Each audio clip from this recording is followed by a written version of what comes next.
Good morning students. आज हम science में चैप्टर नंबर 4 में एंटीबॉडी टॉपिक के बारे में पढ़ेंगे। एंटीबॉडी क्या होता है? देखो, एंटीबॉडी वो सब्सटेंस होते हैं जो एंटीजन की वजह से, यानी कोई भी फॉरेन बॉडी जब हमारी बॉडी के अंदर एंटर करती है तो उसके रिस्पॉन्स में एंटीबॉडी फॉर्म होती है। एंटीबॉडी क्यों फॉर्म होती है? ताकि वो हमारी बॉडी को एंटीजन से प्रोटेक्ट कर सके। ठीक है।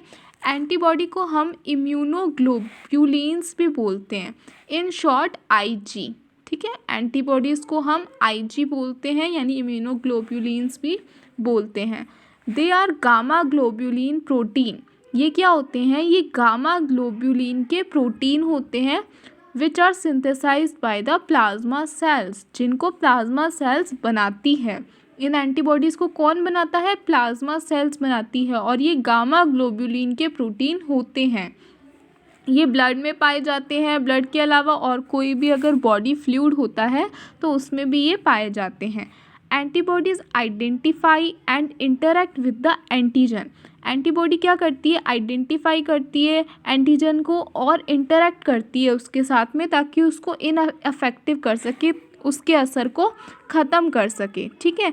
The portion of the antibody which interact with the antigen, वो पोर्शन एंटीबॉडी का जो इंटरैक्ट करता है एंटीजन के साथ में। बाहर से कोई एंटीजन आया, उसके साथ में एंटीबॉडी का, ये मान लो एंटीबॉडी, इसका जो पोर्शन एंटीजन के साथ में इंटरैक्ट करेगा ना, उस पोर्शन को क्या कहा जाता है? पैराटोप कहा जाता है। ठीक है, एक बार फिर से रिवाइज करेंगे जल्दी से। एंटीबॉडीज़ क्या होती है? इम्यूनोग्लोब्यूलिन्स कहा जाता है एंटीबॉडीज़ को। ठीक है, और ये गामा ग्लोब्यूलिन के प्रोटीन होते हैं, इनको प्लाज्मा सेल्स बनाती है। ये ब्लड में या फिर किसी दूसरे फ्लूइड में भी पाए जाते हैं। एंटीबॉडीज़ का काम क्या होता है? ये बाहर से आने वाली फॉरेन बॉडी को, एंटीजन को आइडेंटिफाई करती है और उनके साथ इंटरैक्ट करके उनको इनअफेक्टिव बनाती है, उनके असर को ख़त्म करती है। ठीक है, ताकि हमारी बॉडी डिजीज़ फ्री रह सके। अब ये बात आती है कि एंटीबॉडी का जो पोर्शन एंटीजन के साथ में इंटरैक्ट करेगा, उस पोर्शन को पैराटोप कहा जाता है। अब हम पढ़ेंगे स्ट्रक्चर ऑफ एंटीबॉडी के बारे में। एंटीबॉडी होती क्या है, दिखती किस तरीके की है, उसका स्ट्रक्चर क्या है, वो पढ़ेंगे। तो आप ये देखो, ये स्ट्रक्चर है एंटीबॉडी का। ठीक है, अब इसमें क्या क्या चीज़ें आ रही है वो देखो आप। Antibody has shape similar to the Y alphabet of English. English के अंदर अल्फ़ाबेट में जैसे वाई दिखता है, वैसी ही शेप एंटीबॉडी की होती है। It is composed of 4 structural unit. अब ये जो एंटीबॉडी है, इसमें मेनली 4 पार्ट आते हैं, 4 स्ट्रक्चरल यूनिट होती है। 4 में से 2 तो होती है हैवी और लार्ज, और 2 होती है लाइट और स्मॉल। ठीक है, हैवी और लार्ज को तो हम HL बोलते हैं, HL यानी हैवी, और L मीन्स लार्ज। तो 2 HL होती है 4 में से, और 2 होती है लाइट एंड स्मॉल, जिसको ओनली हम L से लिखते हैं। ओके, ये दोनों क्या होती है एक्चुअल में? ये दोनों प्रोटीन्स की चेन होती है, यानी पॉलीपेप्टाइड की चेन्स होती है। ठीक है, एक हैवी और एक लाइट चेन मिलकर के एक साथ में HL का डाइमर बनाती है। एक हैवी और एक लाइट चेन मिलकर के क्या बनाती है? HL का डाइमर बनाती है। एक चीज़ ध्यान रखेंगे, यहाँ पे थोड़ी सी मिस्टेक हो गई। देखो, यहाँ पे 2 हैवी और जो लार्ज वाली चेन्स है ना, उनको ओनली H से ही रिप्रेजेंट करना है हमने। ठीक है, हैवी और लार्ज वाले को ओनली H से ही रिप्रेजेंट करना है, और लाइट और स्मॉल वाले को हमें L से रिप्रेजेंट करना है। 4 यूनिट्स होती है, 4 में से 2 heavy and large, 2 light and small. अब ये जो H और L है ना, ये आपस में जुड़ती है। ठीक है, जब एक हैवी और एक लाइट आपस में जुड़ेगी ना, तब जुड़ कर के एक HL डाइमर बनाएगी। इसी तरीके से 2 HL के डाइमर मिलकर के एंटीबॉडी बनाते हैं।